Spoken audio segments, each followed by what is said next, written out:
C++ pattern series को हमने start किया हुआ था, जिसमें से ये हमारा 31 पैटर्न है। और अगर आपने मेरी प्रीवियस वीडियोस को नहीं देखा तो प्लेलिस्ट का लिंक आपको डिस्क्रिप्शन के अंदर मिल जाएगा, आप चेकआउट कर सकते हैं। और मैंने आपको बताया था कि तमाम पैटर्न्स को कवर करने के लिए हम एक ही लॉजिक का यूज़ करेंगे। हर पैटर्न को कवर करने के लिए हम क्या करते हैं, 4 स्टेप्स का यूज़ करते हैं, जिसमें से हमारे पास फर्स्ट स्टेप क्या होता है कि हमने पैटर्न को लिखना होता है टेबुलर फॉर्म में। ओके हो गया। तो मैंने यहाँ पे पैटर्न को लिख दिया एक टेबल की फॉर्म में। उसके बाद हमने टेबल के अंदर देखना होता है कि इसके अंदर कितनी रोज़ हैं एंड कितने कॉलम्स हैं। ये जो हमारे पास हॉरिजॉन्टल लाइंस हैं इन्हें हम क्या कहते हैं, रोज़। और ये जो हमारे पास वर्टिकल लाइंस हैं इन्हें हम क्या कहते हैं, कॉलम्स। आप इस टेबल के अंदर देख सकते हैं कि कितनी रोज़ हैं, 1 से लेकर 5 तक। ओके हो गया। और अगर हम कॉलम्स को देखें तो कितने कॉलम्स हैं, 1 से लेकर 9 तक। हमेशा की तरह हम क्या करेंगे, रोज़ एंड कॉलम्स को देखते हुए नेस्टेड लूप का यूज़ करेंगे। अस्सलाम वालेकुम फ्रेंड्स, वेलकम टू टेक्निकल अमार। मैं क्या करता हूँ, यहाँ पे 2 वेरिएबल्स बना लेता हूँ i एंड j के नाम से, जिन्हें हम यूज़ करेंगे नेस्टेड लूप के अंदर। उसके बाद मैं क्या करता हूँ, यहाँ पे आउटर लूप को स्टार्ट करता हूँ। i की वैल्यू को हम स्टार्ट करेंगे 1 से i less or equal to 5, क्योंकि हमारे पास कितनी रोज़ थी, 5 रोज़ थी। ये जो आउटर लूप है किसके लिए होगा, रोज़ के लिए होगा। ओके हो गया। तो मैं क्या करता हूँ, यहाँ पे i की वैल्यू को इंक्रीज़ करता हूँ और हम इस लूप की बॉडी बना लेते हैं। इस लूप की बॉडी के अंदर हम क्या करेंगे, इनर लूप का यूज़ करेंगे, जो कि होगा कॉलम्स के लिए। मैं क्या करता हूँ, यहाँ पे j की वैल्यू को स्टार्ट करता हूँ 1 से j less or equal to 9, क्योंकि हमारे पास कितने कॉलम्स थे, 9 कॉलम्स थे। उसके बाद मैं क्या करता हूँ, j की वैल्यू को इंक्रीज़ करता हूँ और हम इस लूप की भी बॉडी बना लेते हैं। इस लूप की बॉडी के अंदर हम क्या करेंगे, डिसीजन लेंगे कि कहाँ पे हमने स्टार को प्रिंट कराना है और कहाँ पे हमने एम्प्टी स्पेस को प्रिंट कराना है। फॉर एग्जांपल अगर हम वापस आए अपने टेबल की तरफ, आप इस टेबल के अंदर देख सकते हैं कि हमारे पास 45 पोजीशंस हैं। कुछ पोजीशंस पे तो हमने स्टार को प्रिंट कराया हुआ है और कुछ पोजीशंस को हमने यहाँ पे एम्प्टी रखा हुआ है। हम क्या करेंगे, i एंड j की वैल्यू को देखते हुए पोजीशंस का डिसीजन लेंगे। फॉर एग्जांपल अगर हमारे पास यहाँ पे i की वैल्यू है 1, यानी कि फर्स्ट रो, i की वैल्यू 1 के लिए हमारे पास कितने कॉलम्स होंगे, 9 कॉलम्स होंगे। अगर हमारे पास i की वैल्यू 1 है तो j की वैल्यू 1 पे हमने यहाँ पे एम्प्टी स्पेस को प्रिंट कराना है, स्टार को प्रिंट नहीं कराना। j की वैल्यू 2 यानी कि सेकंड कॉलम के लिए भी हमने यहाँ पे स्टार को प्रिंट नहीं कराना, थर्ड के लिए भी नहीं कराना, फोर्थ के लिए भी नहीं कराना, फिफ्थ कॉलम पे हमने यहाँ पे स्टार को प्रिंट कराना है। ओके हो गया। सिक्स्थ पे भी, सेवंथ पे भी, एट्थ पे भी एंड 9th पे भी। ओके हो गया। इसी तरह अगर हम i की वैल्यू 2 को देखें तो यहाँ पे भी क्या हो रहा है, j की वैल्यू 1 के लिए हमने स्टार को प्रिंट नहीं कराना, 2 के लिए भी नहीं, 3 के लिए भी नहीं, 4 के लिए प्रिंट कराना है, 5 के लिए, 6 के लिए, 7 के लिए, 8 के लिए और 9 के लिए भी यहाँ पे स्टार को प्रिंट नहीं कराना। हम क्या करेंगे, i एंड j की वैल्यू को देखते हुए पोजीशंस का डिसीजन लेंगे कि किस पोजीशन पे हमने स्टार को प्रिंट करवाना है। पोजीशन के डिसीजन के लिए हम क्या करेंगे, यहाँ पे लगाएंगे एक कंडीशन। अगर ये वाली कंडीशन ट्रू होगी तो हम क्या करेंगे, स्टार को प्रिंट कराएंगे, और अगर ये वाली कंडीशन फॉल्स हो जाएगी तो हम क्या करेंगे, यहाँ पे एल्स में आएंगे और यहाँ पे एम्प्टी स्पेस को प्रिंट करा देंगे। इसका मतलब ये हुआ कि हमने दरअसल क्या करना है, ये वाली कंडीशन फाइंड आउट करनी है जहाँ पे हम स्टार्स को प्रिंट करवाना चाहते हैं। ये क्या है, हमारे पास एक बेसिक कोड है जिसे हम हर पैटर्न के अंदर यूज़ करते आ रहे हैं। अगर आपने इस सीरीज़ की फर्स्ट वीडियो को नहीं देखा तो मैं आपसे रिक्वेस्ट करूँगा कि आप उस वीडियो को ज़रूर चेकआउट करें, क्योंकि उस वीडियो के अंदर मैंने इस कोड को काफ़ी डिटेल में समझाया हुआ है। ओके हो गया। इस कंडीशन को फाइंड आउट करने के लिए हम क्या करेंगे, स्टेप 2, 3 एंड 4 का यूज़ करेंगे। स्टेप 2 इंतहाई सिंपल है, जिसके अंदर हमने ये देखना है कि i की एक वैल्यू के लिए j की कौन कौन सी वैल्यूज़ हैं जहाँ पे हम स्टार्स को प्रिंट करवाना चाहते हैं। फॉर एग्जांपल अगर हम वापस आएँ टेबल की तरफ तो आई की अगर वैल्यू 1 है यानी कि फर्स्ट रो के लिए जे की कौन कौन सी वैल्यूज़ हैं यानी कि कौन कौन से कॉलम्स हैं जहाँ पे हम स्टार्स को प्रिंट करवाना चाहते हैं।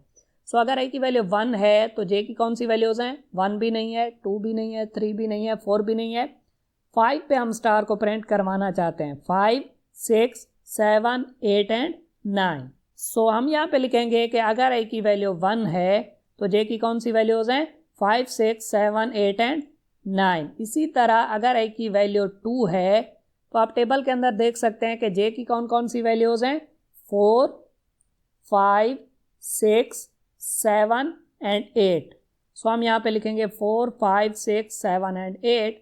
इसी तरह अगर आई की वैल्यू 3 है तो जे की कौन कौन सी वैल्यूज़ हैं टेबल के अंदर, 3, 4, 5, 6 एंड 7। सो हम यहाँ पे लिखेंगे 3, 4, 5, 6, 7। इसी तरह अगर आई की वैल्यू 4 है तो जे की कौन सी वैल्यूज़ हैं, 2 से लेकर 6 एंड 5 के लिए 1 से लेकर 5। ओके हो गया।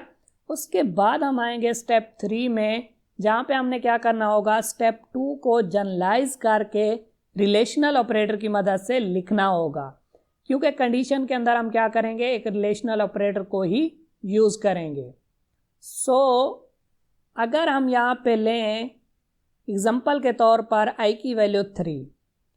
सो अगर आई की वैल्यू 3 है तो जे की कौन कौन सी वैल्यूज़ हैं, 3, 4, 5, 6, 7, यानी कि जे की वैल्यू 3 से ग्रेटर है, जे की वैल्यू 3 से ग्रेटर है, क्योंकि 3, 4, 5, 6, 7। बट आप यहाँ पे देखें कि अगर मैं लिखता हूँ कि जे की वैल्यू 3 से ग्रेटर, तो जे की वैल्यूज़ कहाँ तक हैं, 9 तक हैं, क्योंकि टोटल हमारे पास 9 कॉलम्स हैं। सो इसका मतलब ये हो जाएगा जे ग्रेटर आर इक्वल टू 3 का मतलब ये होगा कि 3 से लेकर 9 तक, हालांकि हम चाहते हैं कि 7 तक जाए। ओके, सो आप स्टेप 3 में वापस अगर आएँ तो अगर आई की वैल्यू 3 है तो जे ग्रेटर आर इक्वल टू 3 तो होगा, बट उसी के साथ हमने लिमिट करना है कि जे की वैल्यू 7 तक जाएगी। सो हम क्या करेंगे, यहाँ पे लगाएंगे एंड ऑपरेटर और यहाँ पे लिखेंगे जे लेस आर इक्वल टू 7, कि जे की वैल्यू 3 से ग्रेटर तो होगी but less or equal to 7 भी होनी चाहिए। और एंड के केस में हमें पता है कि क्या होता है कि अगर दोनों ट्रू होंगे तो ओवरऑल रिजल्ट ट्रू होगा। तो यहाँ पे दोनों ट्रू होंगे, जे की value greater than 3 and less than 7। Okay हो गया। इसी तरह अगर आई की वैल्यू 1 है तो जे क्या होगा, ग्रेटर आर इक्वल टू 5 होगा and less or equal to 9 होगा। इसी तरह 2 के लिए greater or equal to 4 and less or equal to 8, 4 के लिए greater or equal to 2, less or equal to 6। आप स्टेप 2 के अंदर यहाँ पे देख सकते हैं। और 5 के केस में J greater or equal to 1 and J less or equal to 5। Okay, तो उसके बाद हम क्या करेंगे, स्टेप 4 में आएंगे, जहाँ पे हमने क्या करना होगा, फाइनल कंडीशन बनानी होगी। सो स्टेप 4 के अंदर हमने क्या करना होता है, आई एंड जे का एक ऐसा रिलेशन बनाना होता है जो कि स्टेप 3 को सेटिस्फाई करे। सो स्टेप 3 के अंदर आप देख सकते हैं कि आई की हर वैल्यू के लिए एंड ऑपरेटर की लेफ्ट साइड पे हमने लिखा जे ग्रेटर आर इक्वल टू। तो यहाँ पे मैं लिख सकता हूँ कि जे क्या होगा हमारा, हमेशा ग्रेटर आर इक्वल टू होगा, और यहाँ पे दरमियान में हम लगाएंगे एंड ऑपरेटर। ओके हो गया। और राइट साइड पे हमेशा जे की वैल्यू क्या है, लेस आर इक्वल टू। तो हम यहाँ पे लिख सकते हैं कि जे क्या होगा, लेस आर इक्वल टू। सो यहाँ पे जे ग्रेटर आर इक्वल टू, यहाँ पे मैं ऐसा क्या लिखूँ जो कि स्टेप 3 को सेटिस्फाई करे। सो आप यहाँ पे देख सकते हैं कि अगर आई की वैल्यू 1 है तो जे क्या है, ग्रेटर आर इक्वल टू 5, और अगर 2 है तो जे ग्रेटर आर इक्वल टू 4। सो अगर आई की वैल्यू को यूज़ करते हुए हम यहाँ पे 5 बनाना चाहते हैं, सो आई की वैल्यू 1 है, तो हम क्या कर सकते हैं, या तो आई की वैल्यू को ऐड कर दें 4 के अंदर, 4 + 1 क्या हो जाएगा, 5 हो जाएगा, या फिर आई की वैल्यू को सब्ट्रैक्ट कर दें, 6 - 1 करके 5 बना दें, सो हम यहाँ पे दोनों केसेस को देख लेते हैं कि या तो हम कर सकते हैं 4 + i। इससे क्या होगा, जब i की वैल्यू 1 होगी तो 5 बनेगा। हम भी चाहते हैं कि 5 बने, बट इसी को हम चेक करेंगे i की वैल्यू 2 के लिए। अगर i की वैल्यू 2 होगी तो ये बनेगा 4 + 2 6। हम चाहते थे कि 4 बने, तो ये वाला केस यहाँ पे सेटिस्फाई नहीं होगा। सो i की वैल्यू को ऐड करके तो हमने यहाँ पे रिलेशन नहीं बनाना। हम क्या करेंगे, सब्ट्रैक्ट करके देख लेंगे। अगर हम i की वैल्यू को सब्ट्रैक्ट करते हैं 6 - 1 तो 5 बनेगा। ओके हो गया। इसी को हम टेस्ट करेंगे i की वैल्यू 2 के लिए, तो ये बनेगा 6 - 2 4, और हम भी चाहते हैं 4 बने सेकेंड टाइम। ओके हो गया। थर्ड टाइम के लिए देख लेते हैं कि अगर i की वैल्यू 3 रखते हैं तो ये यहाँ पे बनेगा 6 - 3 3, और हम भी चाहते हैं कि 3 बने। सो इसका मतलब ये हुआ कि यहाँ पे अगर हम लिखेंगे 6 - i तो क्या होगा, यहाँ पे एंड ऑपरेटर की लेफ्ट साइड पे जो हमारा रिलेशन है वो सेटिस्फाई हो जाएगा। अब हम देख लेते हैं कि एंड ऑपरेटर की राइट साइड पे जो रिलेशन है, सो अगर i की वैल्यू 1 है तो हमने यहाँ पे बनाना है 9, 2 के लिए हमने बनाना है 8। तो जैसे i की वैल्यू बढ़ रही है तो यहाँ पे क्या हो रहा है, वैल्यू डिक्रीज हो रही है। इस केस में भी यही था कि जैसे i की वैल्यू बढ़ती जा रही थी यहाँ पे डिक्रीज होती जा रही थी। तो हमने क्या किया था, यहाँ पे i की वैल्यू को सब्ट्रैक्ट कर लिया था। तो हम क्या करते हैं, फर्स्ट ऑफ ऑल सब्ट्रैक्शन वाला ही देख लेते हैं केस। हमने 9 बनाना है तो हम क्या कर सकते हैं, 10 में से i की वैल्यू को सब्ट्रैक्ट कर सकते हैं। i की वैल्यू 1 होगी तो 9 बनेगा। सो अगर हम यहाँ पे लिखेंगे 10 - i तो क्या होगा, फर्स्ट टाइम जब 1 होगा तो बनेगा 9, और जब यहाँ पे की वैल्यू 2 होगी तो बनेगा 8, और हम भी चाहते हैं कि फर्स्ट टाइम 9 बने और सेकंड टाइम 8 बने। थर्ड टाइम के लिए देख लेते हैं तो यहाँ पे बनेगा 7। ओके हो गया। और हम भी चाहते हैं कि 7 बने। इसका मतलब ये हुआ कि ये हमारी फाइनल कंडीशन होगी जहाँ पे हम स्टार्स को प्रिंट करवाना चाहते हैं। सो आप क्या करें, वीडियो को फटाफट से लाइक कर दें और हम चलते हैं डेव C++ पे और इसे देखते हैं प्रैक्टिकली। सो हमने कंडीशन को फाइंड आउट कर लिया था जो कि थी j greater or equal to 6 - i and j less or equal to 10 - i। Okay हो गया। सो अब अगर मैं इसे ड्राई एंड रन करूं तो फर्स्ट टाइम क्या होगा, i की वैल्यू होगी 1, 1 less or equal to 5, condition true हो जाएगी। सो यहाँ पे i की वैल्यू क्या होगी, 1, यानी कि फर्स्ट रो, एक ही रो के अंदर हमारे पास कितने कॉलम्स होंगे, 9 कॉलम्स होंगे। सो ये वाला लूप 9 टाइम चलेगा। i की वैल्यू 1 के लिए ये वाला लूप 9 टाइम चलेगा, क्योंकि ये किसके लिए था, कॉलम्स के लिए था। सो फर्स्ट टाइम क्या होगा, j की वैल्यू 1 होगी, 1 less or equal to 9, condition true हो जाएगी। सो यहाँ पे ये वाली कंडीशन चेक होगी। अगर ये वाली कंडीशन ट्रू होगी तो हम स्टार को प्रिंट कराएंगे, वरना यहाँ पे एम्प्टी स्पेस को प्रिंट कराएंगे। उसके बाद क्या होगा, j की वैल्यू इंक्रीज होकर 2 हो जाएगी, 2 less or equal to 9, condition true हो जाएगी।